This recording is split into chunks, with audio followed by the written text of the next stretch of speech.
सत्संगत जी, प्यार से कहना धन निरंकार जी। सत्संगत जी, हम सेवा सुमिरन सत्संग निरंतर करते हैं, लेकिन सत्संगत जो हमारे जीवन में कष्ट हैं, दुख हैं, परेशानियां हैं, वो हमारा पीछा नहीं छोड़ती।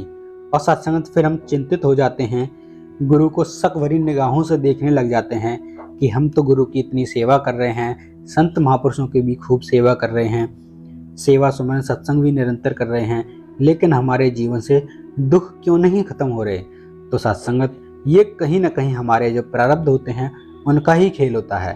तो सत्संगत आज की जो साखी है वो इसी टॉपिक पर है। आज की हमारी साखी का टॉपिक है प्रारब्ध भोग। तो सत्संगत एक व्यक्ति हमेशा ईश्वर के नाम का जाप किया करता था।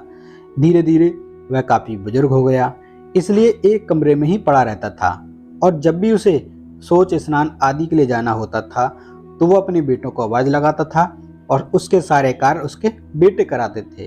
सत्संगत धीरे धीरे कुछ दिनों के बाद उसके बेटे कई बार आवाज लगाने के बाद भी नहीं आते थे और देर रात तो बिल्कुल भी नहीं आते थे। तो सत्संगत इस दौरान उस बुजुर्ग को कभी कभी गंदे बिस्तर पर ही रात बितानी पड़ती थी। और सत्संगत अब और ज्यादा बुढ़ापा होने के कारण उन्हें कम दिखाई देने लगा था।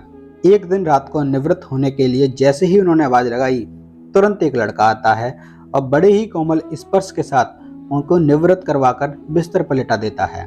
अब सत्संगत ये रोज का नियम हो गया। एक रात उनको शक हो जाता है कि पहले तो बेटे रात में कई बार आवाज लगाने पर भी नहीं आते थे, लेकिन ये तो आवाज लगाते ही दूसरे क्षण आ जाता है और बड़े ही कोमल स्पर्श से सब निवृत्त करवाकर चला जाता है। तो सत्संगत एक रात वह व्यक्ति उस लड़के का हाथ पकड़ लेता है और उससे पूछता है कि सच बता, तू कौन है? मेरे बेटे तो ऐसे नहीं हैं।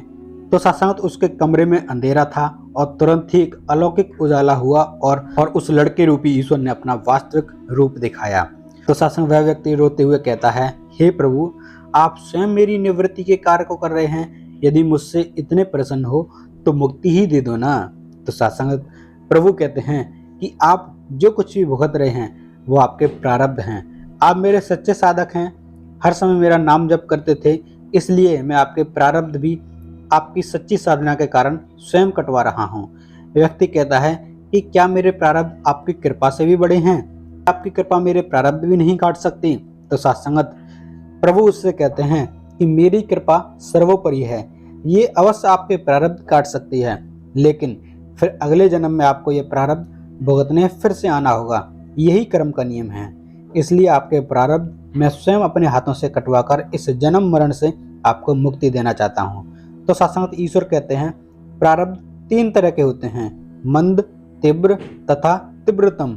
मंद प्रारब्ध मेरा नाम जपने से कट जाते हैं। तीव्र प्रारब्ध किसी सच्चे संत का संग करके श्रद्धा और विश्वास से मेरा नाम जपने पर कट जाते हैं। पर तीव्रतम प्रारब्ध भुगतने ही पड़ते हैं।